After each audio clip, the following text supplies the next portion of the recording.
Olha só, meu celular se desligou porque acabou o armazenamento. Eu peço desculpa para vocês. Eu estava falando sobre resistor, né? O que acontece? Resistor, ele traz a diferença de polaridade, né? O resistor, ele traz a diferença de polaridade, do positivo para o negativo, né? O que acontece? O resistor se opõe à passagem de corrente elétrica. Até eu tinha falado sobre ele, né? Ele diminui a corrente elétrica, tá? Quanto maior a resistência, maior a queda de tensão, menor a corrente elétrica. Proporcionalidade. Daí eu falei sobre o transistor bipolar de junção, que ele tem uma baixa impedância de entrada. Eu falei sobre o transistor MOSFET, que tem uma alta impedância de entrada. Eu falei sobre o capacitor, né? Quanto maior a frequência, menor a reatância capacitiva. Quanto maior a capacitância, menor a reatância capacitiva, certo? E daí eu vou falar sobre a bobina também, né? Que a bobina vai na contramão do capacitor. A bobina é o contrário do capacitor, né, pessoal? Numa placa de circuito impresso, onde a gente tem a corrente contínua, a bobina vai funcionar como um fio, tá? No caso, para minha rede elétrica, a bobina funciona como uma chave aberta, né? Porque a corrente alternada, ela é um filtro. A bobina armazena cargas através do quê? Através do campo eletromagnético, tá? Enquanto que o capacitor armazena carga através da tensão. Um vai na contramão do outro, né?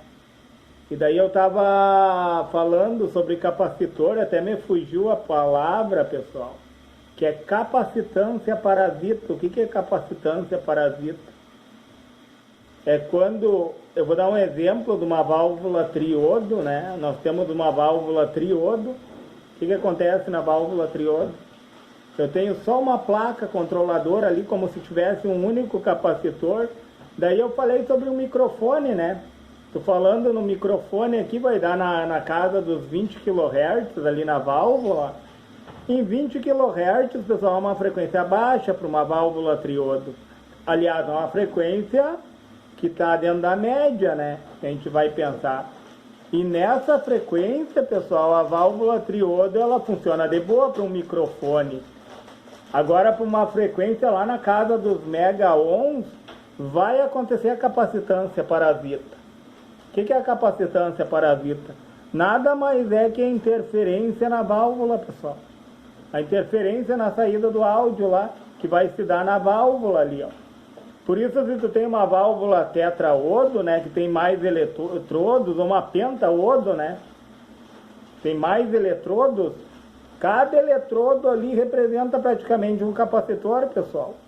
E daí tendo quem... O que é um capacitor? São duas placas com dielétrico. O dielétrico é o isolante, como nós sabemos, tem o eletrolítico, tem o capacitor eletrolítico, tem o capacitor de poliéster, tem o capacitor de tântalo, e daí são variados capacitores com variados dielétricos, né, pessoal? E cada um tem sua funcionalidade, né? Por exemplo, o capacitor de poliéster, que tem uma alta resistência, ele funciona muito bem para desacoplamento, né? Tipo, o que é o desacoplamento? Ele pega ali as interferências eletromagnéticas ou as interferências por RFI, que é as interferências por radiofrequência, que vem de forma externa ou de forma interna, e desacopla para o terra, entendeu? Desacopla e manda para o terra, para não interferir na placa. E eu estava falando da bobina, né? A bobina em altas frequências, ela se abre, ela é uma chave aberta, pessoal. Ela não deixa passar. Tanto é que nas frequências diferenciais, que vem uma no positivo e uma no negativo ali da minha rede elétrica, tem uma bobina em série com positivo e uma com negativo, que vão se alternando, né? Nós sabemos, uma hora é positivo, uma hora é negativo. Estou falando em corrente alternada. Elas vão funcionar como uma chave aberta. Tá? Sendo que é um filtro, enquanto que o capacitor ali, vamos dar um exemplo, né, pessoal, o capacitor X, daí nas interferências diferenciais a bobina trabalha, tá? Na interferência que vem num único sentido ali, pessoal, aquela interferência que vem num único sentido ali, ó. Quem vai reagir é quem? O capacitor. Aí ele funciona como um curto, entra pelo fase e volta pelo neutro. E vice-versa, né? Porque uma hora é fase e uma hora é... Eles vão se variando, né? Uma hora fase, uma hora neutro. E o capacitor e a bobina funcionam então como o quê? Como filtros, pessoal. E o capacitor também ele funciona como acoplamento do circuito, né? O que é acoplamento? O capacitor vai ligar um lado da tua placa ao outro lado. E não vai deixar um lado interferir no outro. Ele está fazendo nada mais que um acoplamento. Ele está acoplando, por exemplo, a minha rede elétrica à minha placa. O capacitor X ele serve como acoplamento. Porque ele acopla a minha placa à minha rede elétrica. Ele não deixa a minha rede elétrica influenciar na minha placa e nem a minha placa influenciar na minha rede elétrica. Entendeu? Ele funciona, ele ajusta, entendeu? Ele traz um ajuste. Ele impede que os espúrios, nós gostamos de palavra técnica, né, pessoal? Espúrios, transientes, né, que são nada mais é que as interferências, pessoal. Nada mais é que as interferências. A interferência ali no teu microfone, né, na saída do teu alto-falante, né? Vamos dar um exemplo. Lá na saída do teu alto-falante, os transientes, né, que vem da rede elétrica ali. E daí existe essa proteção, né? E daí eu tenho também ali, ó, quem mais que eu tenho ali protegendo, ó? Tá me fugindo o varistor, né, pessoal? Me fugiu o nome, o varistor. O varistor, ele tem uma alta resistência, né? Se tu vai medir ali, ele dá uma chave aberta, né? Ele liga o fase no neutro, até para não ser um curto, né, pessoal? Só que num surto de tensão, o varistor, ele vai conduzir, pessoal. Deixa eu ver se eu tenho o varistor aqui para mostrar para vocês. Aqui, ó. O varistor aqui, pessoal, ó. Ele funciona como uma chave aberta, né, pessoal? E daí o que acontece num surto de tensão? Aí num surto de tensão ele vira um curto e rompe o fusível. É a proteção, né, do início da placa ali. Eu acho muito legal, pessoal, porque a gente conhece de forma lógica. Aí tu bate o teu olho na placa, tu vai entender o funcionamento dela. Na real mesmo, entendeu? Esses tempos até o inscrito do canal falou, bem, mas teoria... Só que a gente sabe que a teoria, ela anda junto com a prática, né? A teoria e a prática, elas andam junto, e aí entra a lógica, entendeu? Entra a teoria e a prática, e na prática a gente aprende a lógica do funcionamento. Então essas três coisas, teoria, prática e lógica, elas não são separadas. Uma depende da outra. Então a teoria, ela roda como um plano de fundo para que nós possamos executar a prática. Nada mais que isso. E daí, pessoal, eu falei sobre resistor, eu falei sobre transistor, que o transistor ele serve para fazer chaveamento de pulsos PWM, né? Ele serve para amplificar sinais, né? E daí o diodo também, pessoal. Para que serve o diodo? Anodo, catodo, tá? Tem o anodo e tem o catodo. O anodo, o diodo a gente sabe, ou ele é de germânio ou silício. Normalmente o diodo ele é de silício, né, pessoal? O anodo ele é dopado pelo positivo e o catodo pelo negativo. O anodo, vamos dizer que ele é dopado com cobre, que é um material mais condutor, tá? E o anodo é dopado com material menos condutor. Um exemplo que eu sempre cito é o fósforo, tá, pessoal? E no sentido direto, se tu coloca as pontas de prova positivo e negativo, ele vai ter uma queda de tensão de 0,7 volts, tá? O diodo ele tem uma queda, o diodo convencional. Então ele conduz num sentido a corrente elétrica e no outro sentido ele bloqueia, tá? Aí tem o diodo Zener, né, pessoal, que num sentido ele conduz a corrente elétrica, aí quando chega num nível de tensão ele começa a conduzir no sentido oposto também, entendeu? Cada um tem sua funcionalidade dentro da placa, pessoal, porque numa placa de circuito impresso nós temos os CIs, que são circuitos integrados, né? Muitas vezes são controladores ali que tem portas lógicas, pessoal, que funcionam, por isso que eu estou falando de lógica, né? Tem porta AND, porta OR, porta NOT. É interessante nós conhecermos as portas, porque tu abre o datasheet ali de um circuito integrado, às vezes tu tem todas as portas lógicas ali, tu vai saber o funcionamento dos terminais, entendeu? É de suma importância isso. E daí um inscrito do canal me perguntou também, tá aí, essas placas aí que não tem o transistor fazendo o chaveamento ali, onde é que eu vou medir os pulsos PWM? Os pulsos PWM num circuito integrado, no caso que não tenha o transistor, daí internamente ele vai ter, pessoal, no circuito integrado ali esse transistor. Aí na saída out, na saída o bom é olhar o datasheet sempre do circuito integrado, né, pessoal? Na saída dele ali tu consegue medir os pulsos PWM. Então na minha concepção, pessoal, eu acho que nós temos que desmistificar os assuntos e não complicar, entendeu? Até assim, as pessoas acham, pulsos PWM, né? Pulso PWM nada mais é que uma tensão média que é aferida ali no gate do MOSFET, né, pessoal? Ou na base de um TBJ, né? Nada mais é que isso, pessoal, a tensão média. E Ripple, né? Ripple, a gente sabe que é aquela tensão que se sobressai a corrente contínua. Por isso que na ponteira de prova do multímetro analógico ali, tu bota ali em out, né? Que é saída, out quer dizer saída.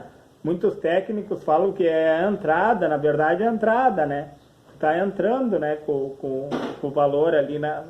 Só que ali tem um capacitor de filtro, né? Por isso que tu consegue deixar a tensão ali em 10, né? Em tensão alternada em 10, porque tu mede só uma parcela. O Ripple é uma parcela da tua amplitude, entendeu? É aquela corrente alternada que se sobressai a corrente contínua. É algo simples, pessoal, mas é bom nós sabermos, né? E daí também eu tenho isso daqui, tu pode dizer que ele é um resistor variável, pessoal. Isso daqui é um resistor variável. Eu posso dizer que ele é um resistor variável. Se colocar as ponteiras de prova aqui, tu aumenta e diminui a resistência. Que interessante, né, pessoal? Que interessante, ó. Tu aumenta e diminui, é como se fosse um resistor variável, né? Que interessante, né, pessoal? E daí eu tenho uma relé. A relé funciona como uma chave de liga e desliga, né? Tu pode fazer um comparativo com pisca de carro, né? Normalmente os carros no pisca, quando queima o pisca de um carro, se não for a lâmpada, pode ter certeza que foi a relé que danificou, tá? Ou ela cria oxidação nos terminais, ela vai criando oxidação, ela deixa de conduzir daí, pessoal. Também tem essa nuance, né? Só que o bom é trocar, né? Se já está criando oxidação ali na relé, por que tu vai botar a mesma? Daqui a pouco vai dar problema de novo. O ideal é colocar um novo, né? A relé conduz tanto num sentido como no outro. Pode ligar uma lâmpada num sentido e um motor no outro, certo? Funciona como um tiristor, né? Que vai num sentido e vai no outro. Liga uma lâmpada e liga um motor. Pode fazer duas coisas ao mesmo tempo, né? Isso aí que é interessante de uma relé. E daí o transformador também, né? É bom a gente entrar nesses detalhes do transformador. Como eu falei, o transformador Chopper, o núcleo dele é de ferrite, a estrutura do transformador Chopper é para altas frequências, na casa dos mega-ohms. Por isso que aqui, ó, né, no caso dessa placa aqui, ó, pessoal, é uma fonte de uma TV, pessoal, uma fonte de alimentação de uma TV, tá? O transformador Chopper aqui trabalha na casa dos mega-ohms.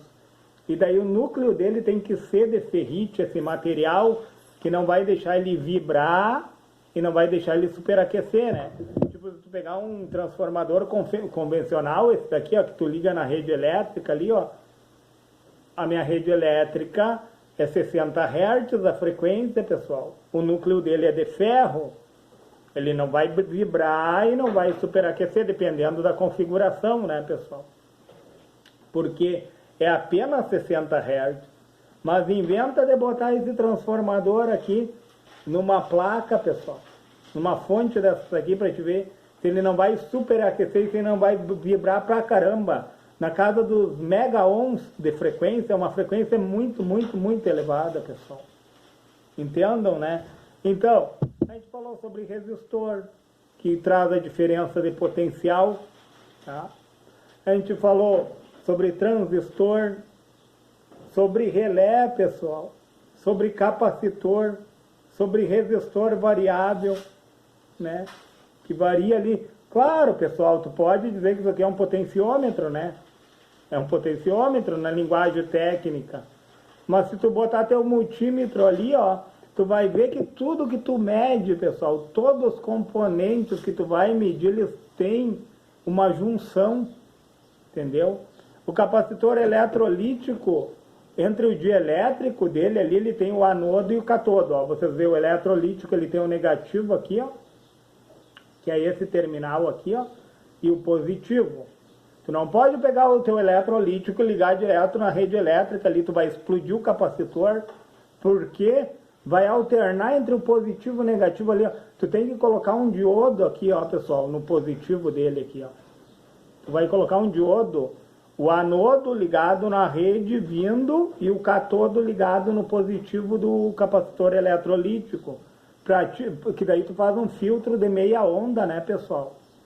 Senão tu vai detonar com o capacitor. É lógico, né? Nós que trabalhamos com eletrônica, nós sabemos disso, né?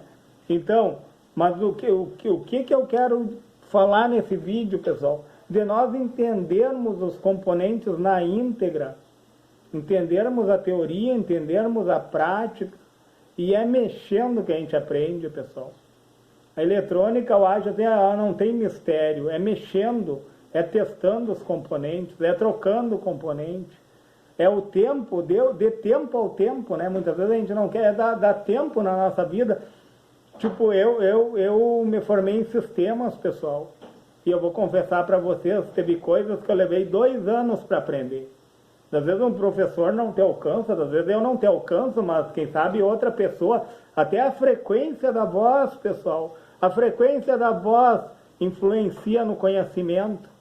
Dependendo da frequência da voz da pessoa, eu vou internalizar aquilo ali que ela está falando. Olha que interessante, pessoal.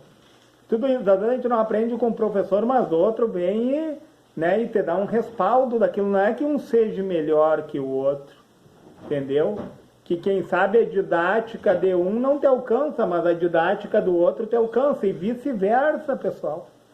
Eu acho que todo mundo tem sua importância nessa vida, né? Cada um tem sua importância e seu papel, né? Eu digo assim, a nossa vida, ela tem que ser útil, né? A nossa vida, ela tem que ser útil aqui. A gente tem que servir para, né, se colocar à disposição. E eu digo assim, ó, eu tenho colocado conhecimento para vocês, pessoal. O que eu peço, a única coisa que eu peço é que você se inscreva no meu canal, porque para que você valorize o conhecimento que eu estou passando, né? Quem sabe eu não estou alcançando você, mas outra pessoa alcança, né, pessoal? A minha didática, quem sabe, não te alcança, mas, como eu falei, a didática de outro te alcança. E daí o que eu peço é deixar o joinha, pessoal. Se você tiver alguma dúvida, quem sabe, eu não vou lhe responder na hora, mas eu olho os comentários. Eu vou lá e lhe respondo, pessoal. Certo? Mas esse vídeo, pessoal, foi para dar uma explanada geral. Tem o vídeo 1 que se desligou. Por que ele se desligou, pessoal? Acabou meu armazenamento. Mas como eu tinha bastante conhecimento, eu resolvi postar ele igual, tá? Eu resolvi postar, eu subi ele lá. E esse vídeo aqui é a parte 2 daí, pessoal. Certo?